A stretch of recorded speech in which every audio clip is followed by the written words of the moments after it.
मंदिर मेरे हिसाब से तो मुद्दा है ही नहीं। आस्था अलग रखो, राजनीति अलग रखो। अरे भाई मोदी जी कौन होते हैं बनवाने वाले? मंदिर बनाना तो जनता के सहयोग से। जब प्रधानमंत्री चुनने से पहले कुछ उद्योगपतियों ने कहा कि अगर आडवाणी जी प्रधानमंत्री चुने गए तो हम फंड नहीं देंगे। कांग्रेस जो है ना, एक खुली किताब है, आप उन्हें कभी भी पढ़ सकते हो। बीजेपी को समझने के लिए अभी लोग बागों में वो नहीं है। गुजरात का कोई आदमी सेना में है, कभी शहीद सुना कि गुजरात का फलाना बंदा शहीद हो गया, और वही आज हमें देशभक्ति दिखा रहे हैं। कभी इंदिरा को उल्टा बोल रहे थे, जिस इंदिरा को दुनिया जानती थी, पहचानती थी और सलाम करती थी, उसे आयरन लेडी का खिताब ऐसे नहीं मिल गया था। राजनीति इन लोगों ने सन 2014 के बाद इतनी गंदी कर दी ना, शर्म आने लगी है।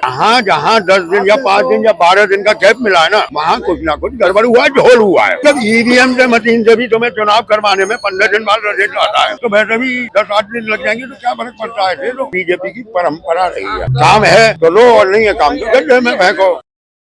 मंदिर मेरे हिसाब से तो मुद्दा है ही नहीं। ये आस्था की चीज है, इसे राजनीति में मत जोड़ो, उसे अलग रखो। आस्था अलग रखो, राजनीति अलग रखो। अब कहते हैं मोदी जी ने मंदिर बनवा दिया, हमें कुछ नहीं चाहिए। अरे भाई मोदी जी कौन होते हैं बनवाने वाले? ताला लगा तो कोर्ट के आदेश से लगा, ताला खुला तो कोर्ट के आदेश से लगा। रथ यात्रा निकाली आडवाणी ने, उसमें काफी आदमी घायल भी हुए। मैं तो ये कहूँगा मंदिर जो बनाना तो जनता के सहयोग से और तुम आगे। तो मोदी जी का तो इसमें मतलब ही नहीं। ना तो मोदी जी जब रथ यात्रा चली थी उनका कोई पता नहीं था, कहीं पे तो वो तो चेहरा ही नहीं थे, कुछ नहीं था। सन 2000 में आडवाणी प्रधानमंत्री के योग से और बनते, पर गुजरातियों की लेवी है ना जो पैसे वाली, आज गुजरातियों का बिजनेस में बहुत बड़ा हाथ। उन्होंने एक ऐसी स्कीम चला दी कि अगर कोई और प्रधानमंत्री बना तो शायद हम फंड नहीं देंगे। मैं जो भाई साहब गुजरात में 4 साल रहा हूँ, 5 साल, मैं गुजरातियों को जानता हूँ। जब प्रधानमंत्री चुनने से पहले कुछ उद्योगपतियों ने कहा कि अगर आडवाणी जी प्रधानमंत्री चुने गए तो हम फंड नहीं देंगे। मोदी जी को इसलिए चुनना पड़ा कि गुजरातियों को, वो गुजराती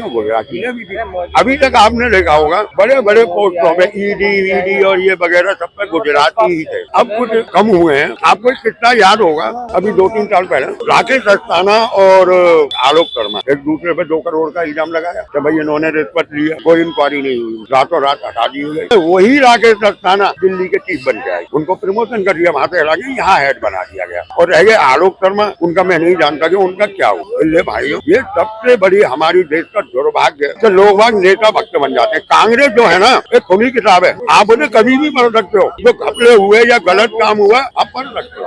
और रह गए बीजेपी को समझने के लिए अभी लोग बागों में वो नहीं है, इतनी बड़ी नजर नहीं है कि बीजेपी को समझना। तो इनकी शुरू से RSS से हिस्ट्री देखनी पड़ेगी, आजादी से पहले के ये क्या थे और क्या थे। और एक बात आज मैं पूछूंगा, गुजरात का कोई आदमी सेना में है, कभी शहीद सुना कि गुजरात का फलाना बंदा शहीद हो गया, या देश की आजादी में, और वही आज हमें देशभक्ति दिखा रहे हैं। तो देशभक्ति क्या होती है? वरना तो यहाँ देशभक्ति थे ही नहीं। और आज तक आजादी की लड़ाई में मुझे एक गुजराती आदमी का नाम बता दो भाई इसने बलिदान दिया, जो मर गए बेचारे आजादी के लिए। कभी ये गांधी जी को उल्टा बोल देते हैं, कभी इंदिरा को उल्टा बोल देते हैं, जिस इंदिरा को दुनिया जानती थी, पहचानती थी और सलाम करती थी, उसे आयरन लेडी का खिताब ऐसे ही नहीं मिल गया था। आइए उसे भी गाली देते हैं। तो भाई ये राजनीति इन लोगों ने सन 2014 के बाद इतनी गंदी कर दी ना, अब तो है ना शर्म आने लगी है। भाई ये क्या हो रहा है हमारे देश में? हम कहाँ जाएं? सुनो मोदी जी को, अच्छी बात है, विश्व गुरु बन रहे हैं हम। तेलंगाना में चुनाव होने के बाद कब घोषणा पत्र कब आया रिजल्ट? 3 दिन। इधर तुम्हारा कर्नाटक में चुनाव के बाद 3 दिन ही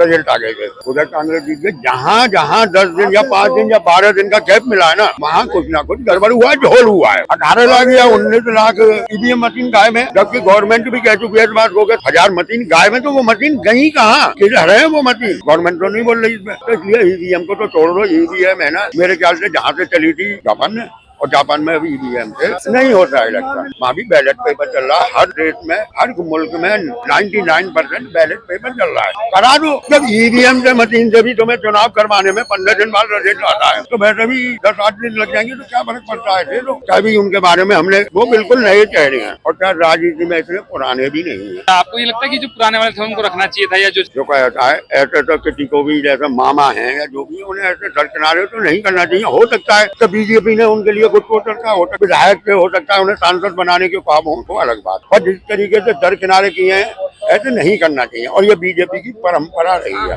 काम है तो लो और नहीं है काम तो गड्ढे में फेंको। जिन्होंने बीजेपी को यहाँ तक पहुँचाने वाला कौन? लालकृष्ण आडवाणी, तो उन्हें ही लाइन पे लगा दिया। कल्याण सिंह वगैरह कितने नेता लाइन पे लग गए मोदी जी के पीछे, तो क्या फर्क पड़ता है? इनके तो बहुत बड़ा इतिहास है। और कांग्रेस का इतिहास है ना, कांग्रेस एक तो सबसे बड़ी बात है, एक तो बीजेपी की भाकड़ का राहुल या कांग्रेस है ना, काउंटर नहीं कर पा रही है। इन्हें भी ऐसे फायर ब्रिगेड देना चाहिए ना, जो लफ्ज कम बोले मुंह से आग को। तो आज हमें कब क्या बोलना है, क्या खाना है, क्या पीना है, क्या पहनना है, तो आज हमें गवर्नमेंट से पूछना पड़ेगा, क्योंकि हालात इतने खराब कर चुके हैं लोग।